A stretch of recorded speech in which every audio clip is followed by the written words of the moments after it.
I know, this isn't it. This is Chattanooga's first comedy festival. Isn't that cool? Yeah, so I got dumped today. Just wanted to make everyone laugh real quick. That good opener. So I do what everybody does, and I started eating in bed, and it's great.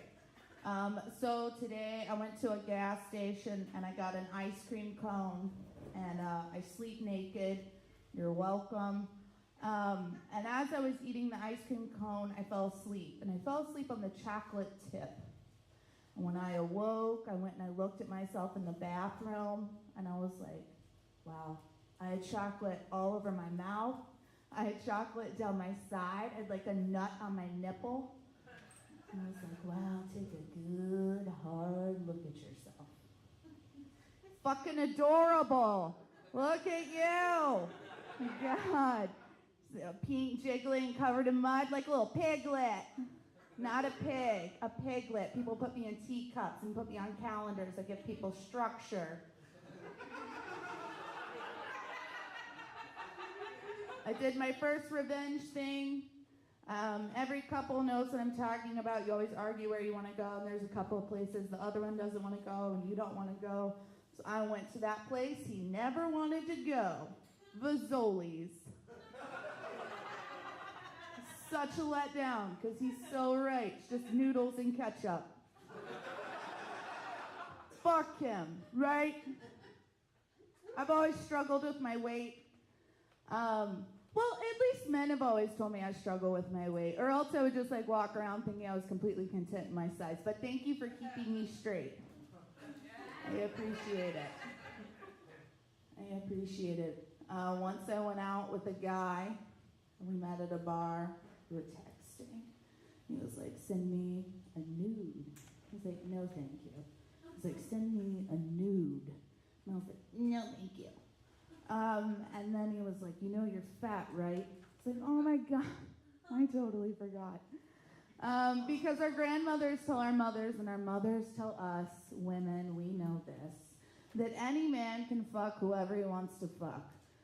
But when the pretty girls are on their periods, they'll visit the desert where they keep the fat girls, where we're just like walking around making like DIY projects out of clocks and like reading books to be interesting, you know. Sometimes they'll ride up on their white steed and they'll be like, you fat one, let me plunge that thick twat. And it's your civic duty to let him. But after you do, you eat his horse and he rides you off into the sunset. I totally forgot.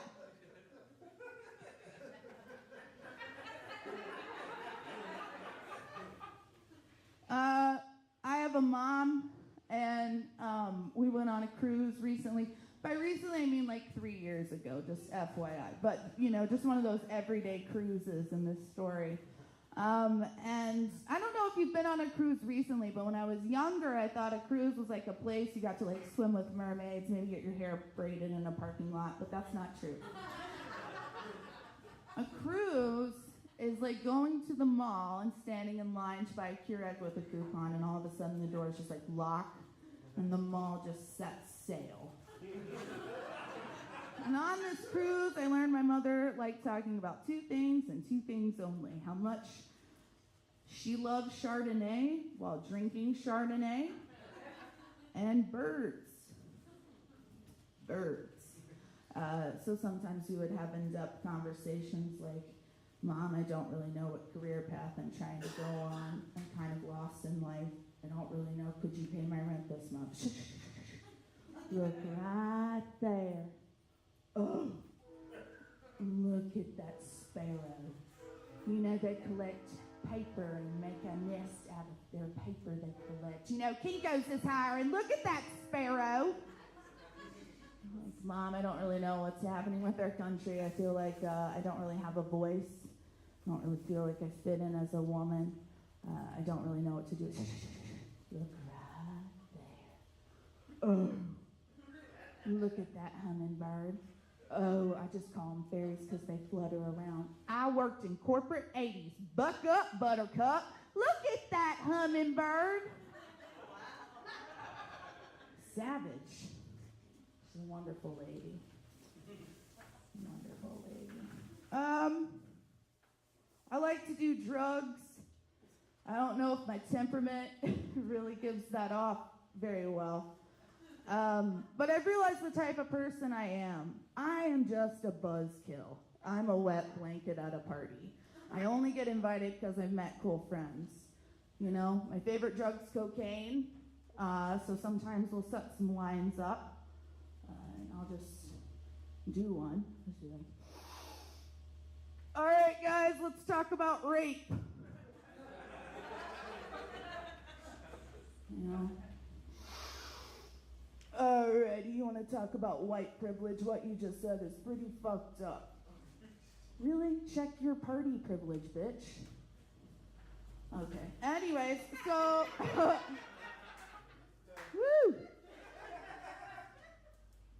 My ex-boyfriend, once upon a time, had a really, full, beautiful brown fro.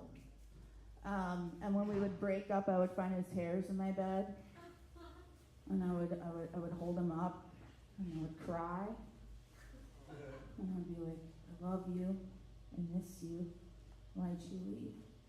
And then I moved, and I got brand new bedding, and I kept finding his hairs in my bed, and I realized they were my own fucking pubic hairs. So now I'm wondering how many times I've held up my own fucking pubic hair, and cried, and then I love you, I miss you, why'd you leave? Thanks for getting weird with me, guys. I'm Grace Holtz.